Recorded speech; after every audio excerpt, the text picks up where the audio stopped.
Welcome to our channel.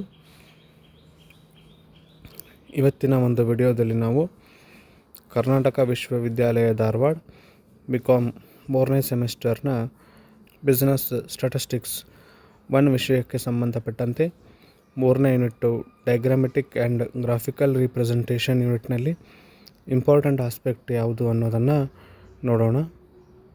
ಈ unit ಮೇಲೆ ಕೂಡ 10 to 15 ಮಾರ್ಕ್ಸ್ ಕ್ವಶನ್ಗಳು ನಿಮ್ಗೆ ಬರೋ ಸಾಧ್ಯತೆ ಇದೆ. ಇದರಲ್ಲಿ 2 ಟಾಪಿಕ್ಗಳಿದ್ದಾವೆ, ಒಂದು ಡೈಗ್ರಾಮ್, ಇನ್ನೊಂದು ಗ್ರಾಫ್ಸು. ಥಿಯರಿಯಲ್ಲಿ ನೋಡೋಣಾದ್ರೆ ಡಿಫ್ರೆನ್ಸ್ ಬಿಟ್ವೀನ್ ಗ್ರಾಫ್ ಮತ್ತು ಡೈಗ್ರಾಮ್ ಕ್ವಶನ್ ಬರ್ಬೋದು. ಮತ್ತು ಅದರ ಜೊತೆಗೆ ಗ್ರಾಫ್ದಲ್ಲಿ ನಿಮ್ಗೆ 4 ಪ್ರಕಾರಗಳು ಕೂಡ ಇದ್ದಾವೆ. ಡೈಗ್ರಾಮ್ದಲ್ಲಿ ಇಂಪಾರ್ಟೆಂಟು ಕಾಂಪೋನೆಂಟ್ ಬಾರ್ ಡೈಗ್ರಾಮ್ 5 ಮಾರ್ಕ್ಸಿಗೆ ಬರುತ್ತೆ. Sub divided bar diagram, percentage bar diagram ಮತ್ತು ಪೈ ಚಾರ್ಟ್ ಅಥವಾ ಪೈ ಡೈಗ್ರಾಮ್ ಅಂತ ನಾವು ಕರಿತೀವಿ.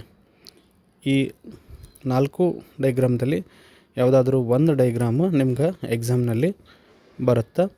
ಭಾಳಷ್ಟು ಸರಳ ಇದೆ ಡೈಗ್ರಾಮನ್ನು ಹಾಕೋದು. ಈ 4 ಡೈಗ್ರಾಮ್ಗಳಿಗೆ ಸಂಬಂಧಪಟ್ಟಂಗೆ ಒಂದು ವಿಡಿಯೋವನ್ನು ಕೂಡ ನಾನು ಹಾಕಿದ್ದೀನಿ 4 ಪಾರ್ಟ್ಗಳಲ್ಲಿ. ಆ ವಿಡಿಯೋಗಳನ್ನು ಸರಿಯಾಗಿ ನೀವು ನೋಡಬೇಕು. ಅದರ ಜೊತೆಗೆ ಗ್ರಾಫ್ದಲ್ಲಿ ಒಟ್ಟು 4 ಪ್ರಕಾರಗಳಿದ್ದಾವೆ.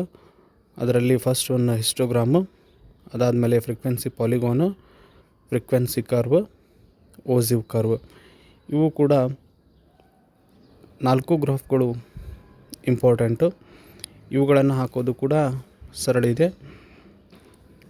ಈ 4 ಗ್ರಾಫ್ಗಳಿಗೆ ಸಂಬಂಧಪಟ್ಟಂಗೂ ಕೂಡ ನಾನು ವಿಡಿಯೋಸ್ಗಳನ್ನು ಅಪ್ಲೋಡ್ ಮಾಡಿದ್ದೀನಿ. ಒಟ್ಟು 5 ವಿಡಿಯೋಸ್ಗಳು ನಿಮ್ಗೆ ಗ್ರಾಫ್ ರಿಲೇಟೆಡ್ ಇದ್ದಾವೆ. ಭಾಳಷ್ಟು ಎಕ್ಸಾಮಿನೇಷನ್ ಪರ್ಪಸ್ಸಿಂದ ಇಂಪಾರ್ಟೆಂಟ್ ಟಾಪಿಕ್ಕು ಇದು ಕೂಡ ಆಗಿದೆ. ಹಾಗಾಗಿ ನೀವು 10 to 15 ಮಿನಿಟ್ಸ್ ವಿಡಿಯೋಸ್ಗಳಿದ್ದಾವೆ, ಜಾಸ್ತಿ ಏನಿಲ್ಲ ಅವುಗಳನ್ನು ನೋಡ್ಕೋರಿ. ನಿಮಗೆ ಎಕ್ಸಾಮಿನೇಷನ್ ದೃಷ್ಟಿಯಿಂದ ಭಾಳಷ್ಟು ಅನುಕೂಲ ಆಗತ್ತೆ.